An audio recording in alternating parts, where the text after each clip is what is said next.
Bonjour, bienvenue dans les énergies du mois de février. Alors on a vécu un mois de janvier très intense avec des éclipses qui ont pu faire bouger un certain nombre de barrières et pour le coup nous confronter à des peurs, des remontées de grandes peurs et qu'il a fallu traiter en temps réel. Mais en tout cas le résultat c'est une véritable libération et une ouverture sur de nouvelles perspectives sans forcément se fixer sur des objectifs bien précis, mais en tout cas dans un ancrage beaucoup plus fort dans l'instant présent. Et c'est ce à quoi appelle le mois prochain, au mois de mars, l'entrée d'Uranus qui va se passer en Taureau. Le Taureau, c'est quand même le signe de l'art d'être très présent, présent à la matière, et donc l'art aussi de vraiment lâcher le mental qui va complètement être pris dans des peurs et des tergiversations internes. Alors pour ce mois de février, donc on a passé ce temps d'éclipse. En début février, on va quand même terminer cette lunaison qui s'est passée dans le signe du Capricorne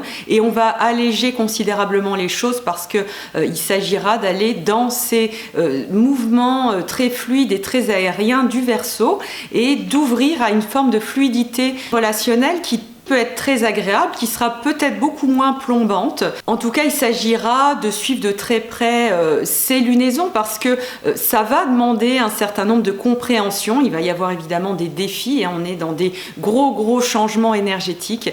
Et donc, plus on va rentrer dans une compréhension extrêmement positive de tout ce qui va pouvoir nous traverser, plus on va pouvoir prendre notre pied considérablement avec ces énergies et des défis, il va y en avoir. Alors, on va décrypter tout ça semaine par semaine, à commencer par cette semaine de tout début février qui se termine le 3 février, le dimanche 3 février. On est, comme je vous le disais, dans cette fin de lunaison et le fait de vraiment prendre conscience qu'on termine bien les choses, bien terminer les choses, c'est essentiel pour bien repartir au moment de la semaine prochaine, la nouvelle lune du 4 février. Et bien terminer les choses, c'est vraiment prendre conscience et prendre la grande leçon de ces éclipses, c'est de baser vraiment nos actions sur la foi, sur la connexion à la source, à notre centre et non pas sur les peurs. Et on n'a bien souvent pas conscience d'à quel point on agit extrêmement souvent à partir de nos peurs. Ces éclipses, elles ont pu vraiment mettre ça en lumière parce que ça a amplifié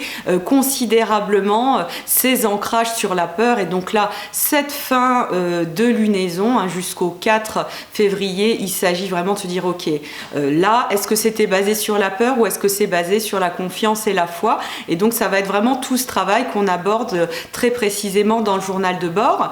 Et donc le 2 février, on va avoir un carré entre Mars et Pluton.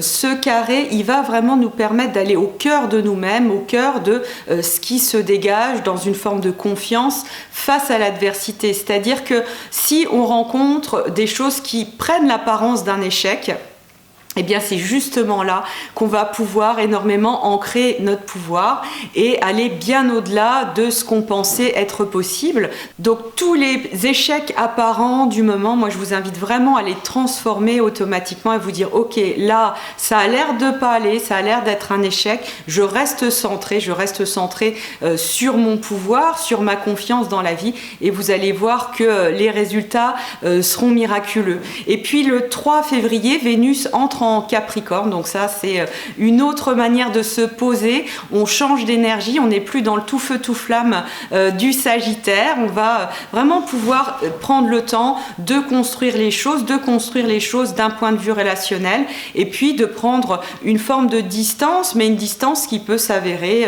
sensuelle et très agréable pour peu qu'on arrive à gérer les frustrations. Et ça, ce travail sur les frustrations, ce travail sur la maîtrise de soi, on a Mars qui est encore très fortement en aspect de carré à Saturne, ça va être très important. Plus on va être capable vraiment de canaliser le feu qu'il y a en nous, malgré toutes ces forces désirantes qu'on a envie de mettre en œuvre, et bien plus on va apprécier finalement et s'ancrer encore plus dans la vie, dans la matière. Alors on passe à la semaine du 4 au 10 février, semaine très très importante bien entendu parce qu'elle démarre avec la nouvelle lune lune, la nouvelle lune, le 4 février. C'est une nouvelle lune qui donne envie, je dirais, parce qu'elle est en maison 5. La maison 5, ça fait toujours plaisir. C'est la maison du plaisir, c'est la maison de la créativité, des enfants, des relations amoureuses. Et donc, on a vraiment envie de se dire, ok, qu'est-ce qu'on a envie de planter dans ces domaines-là en tant que Verseau?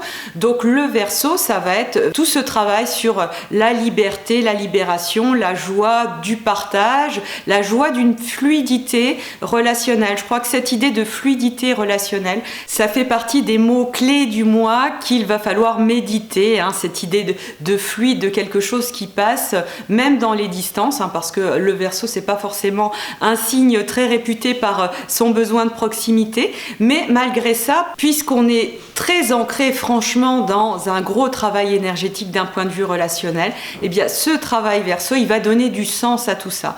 On va donner du sens à la distance, et de cette distance va naître justement de grands rapprochements magnétiques, je dirais, entre êtres humains. Sur cette nouvelle lune, on peut noter également l'importance d'Uranus, puisqu'Uranus est déjà le maître du Verseau, qui se trouve conjoint à Mars et qui nous invite, comme je vous le disais, à rester très ancrés sur cette dimension de connexion énergétique, tout en maintenant vraiment cet élan d'action spontanée, d'action très inspirée avec ce Mars, surtout dans un domaine relationnel, puisque ça se passe dans la maison 7 et la maison 8. Sachant que Vénus étant au fond du ciel, on a avec le Capricorne cette idée d'ancrage et de construction très profonde qui est un petit peu la finalité de la lunaison. En tout cas, une des clés majeures de la semaine avec Mercure, surtout qui va entrer en Poisson le 10 février, c'est vraiment de lâcher le mental, de lâcher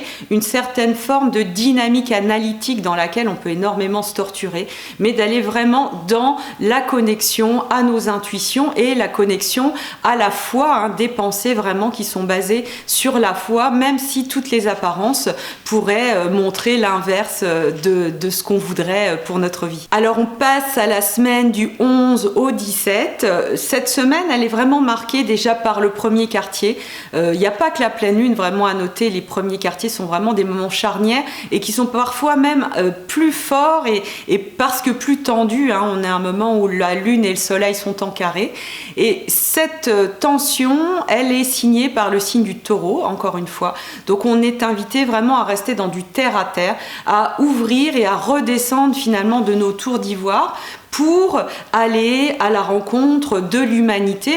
La tendance Verseau de la lunaison, elle appelle clairement à ça, c'est à ouvrir à une fluidité relationnelle multiple et qui se fait quand même dans les règles de l'art. Il ne faut pas oublier que le Verseau reste un signe saturnien et donc basé sur un certain nombre de règles implicites qui sont quand même importantes, qui fait que cette fluidité relationnelle, elle part pas non plus dans le grand n'importe quoi. La liberté, c'est pas faire n'importe quoi. La liberté, c'est au contraire le choix de faire ce qui va nous faire du bien et ce qui va faire du bien à tout le monde.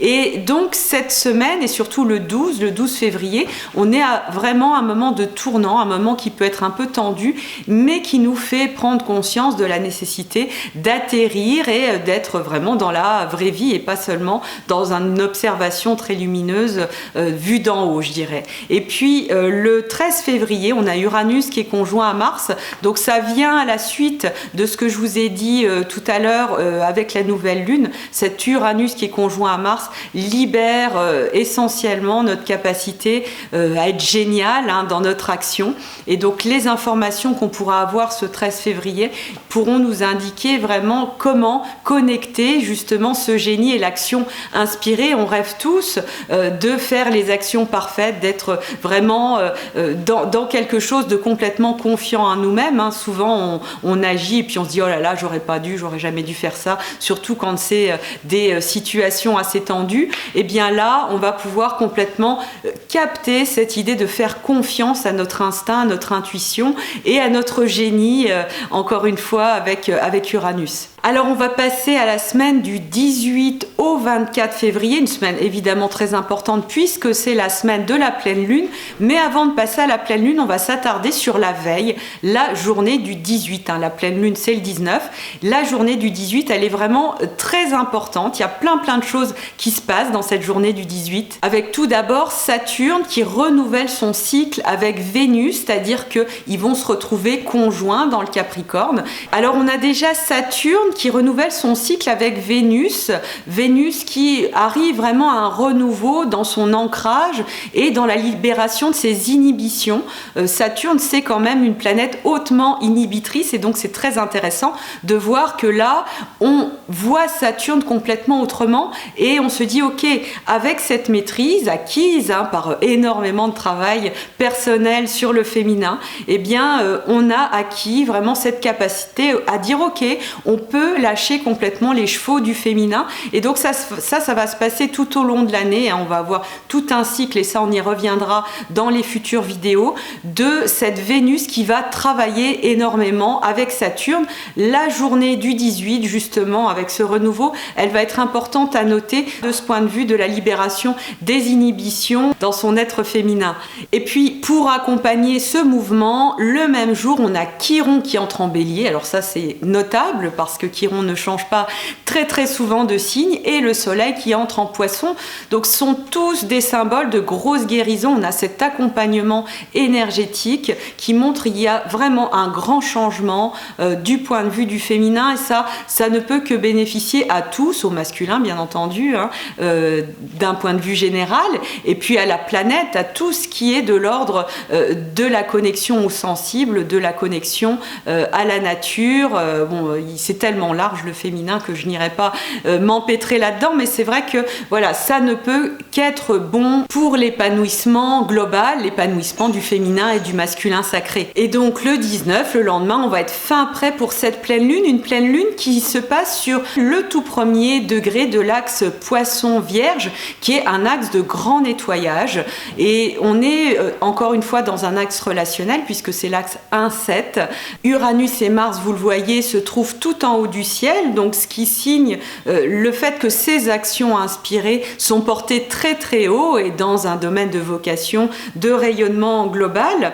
Saturne, Vénus, Pluton et le nœud sud se trouvent dans la maison 6, dans une maison de travail sur soi. Donc il ne faudra pas hésiter au besoin peut-être d'aller voir des thérapeutes pour accélérer le mouvement, accélérer la libération des mémoires, des peurs qui peuvent nous empoisonner parce que ces pleines lunes, maintenant, il s'agit de les vivre pleinement et de les vivre de manière proactive, je dirais. On n'est plus dans une dynamique où on suit un flux, on suit quelque chose, le flux de la vie, je dirais, mais on est beaucoup plus à percer un certain nombre de poches, je dirais de poches spirituelles presque, pour avancer dans la vie. Et l'idée de gagner du temps avec un travail énergétique, c'est vraiment extrêmement important. Et puis pour la dernière semaine, la semaine du 25 au 3 mars, on va avoir ce dernier quartier qui est un dernier quartier qui se joue vraiment dans le subtil. Alors ce que je vais vous raconter, si vous ne passez pas vraiment le cap du ressenti et d'aller vraiment dans la vie avec toute cette lunaison, il se pourrait que ça vous parle pas parce qu'on est vraiment dans des dimensions extrêmement énergétiques, extrêmement subtiles, mais ce dernier quartier, il nous raccorde infiniment à cette essence du féminin, à la connexion, à l'essence du monde, à la joie vraiment d'être connecté à la beauté du subtil, de l'esprit de la nature, parce que Vénus, le lendemain du premier quartier, va toucher le nœud sud. Vénus, elle a fait un énorme travail pendant ce mois de février. Elle a touché Saturne, elle a touché Pluton, elle a été vraiment à l'essentialité. Elle s'est mise dans une certaine forme d'austérité, mais austérité joyeuse, je dirais, pour aller vraiment à l'essentiel de son sens, je dirais. Et là, Vénus est connectée au nœud sud, elle est connectée à cet ancrage ancestral, je dirais karmique, mais karmique dans le sens positif du terme, c'est-à-dire tout le bagage, toute la connaissance féminine, je dirais, qui se réaligne avec la réalité, je dirais, et qui peut vraiment nous faire percevoir de nouvelles choses qu'on pensait pas possibles, en connexion avec l'âme du monde, avec les esprits de la nature. Le moment de ce dernier quartier, c'est très clairement un moment de faire un bilan avec tout ce qu'on a pu réaliser en termes de relations fluides, comment on a réussi à fluidifier les rapports énergétiques, les rapports de communication aussi, bien entendu, mais vous savez que la communication, c'est bien avant tout de l'énergie avant d'être des mots, parce que le mot n'est vraiment qu'un contenant, et ce qu'on va mettre dedans comme vibration, c'est ça qui va tout changer. On peut dire des gros mots avec beaucoup d'affection et qui sont reçus avec plein d'amour, et des paroles qui peuvent paraître très mielleuses et qui au contraire font infiniment mal. Donc on voit bien que cette communication, ce fluide qui se fait entre les personnes part d'une intention de libération, de connaissance que l'autre ne nous appartient pas, bien entendu, et c'est ça qui fait que les relations sont géniales, parce que finalement le lien d'amour, quand il est agi dans une totale liberté, c'est que du plaisir, de la rencontre, de l'inattendu, de la surprise, de la joie, finalement par la surprise de se rendre compte que l'autre existe, parce que si tout avait été anticipé, finalement c'est un petit peu une discussion avec soi-même, et c'est pas forcément très intéressant. Et donc le lâcher prise à ce moment-là, il est vraiment important de retravailler au moment de ce dernier quartier, de ce moment de fermeture, de bilan, mais aussi de renforcement. On renforce énormément les choses au moment du dernier quartier pour préparer évidemment le renouveau, et ça, on verra ça le mois prochain, surtout qu'on a un gros événement le mois prochain, Uranus entre en Taureau. Ça, il s'agira de pas le louper, aussi bien que les éclipses du mois de janvier. Donc j'aurai grand plaisir à vous retrouver le mois prochain. Je vous embrasse très fort, à bientôt.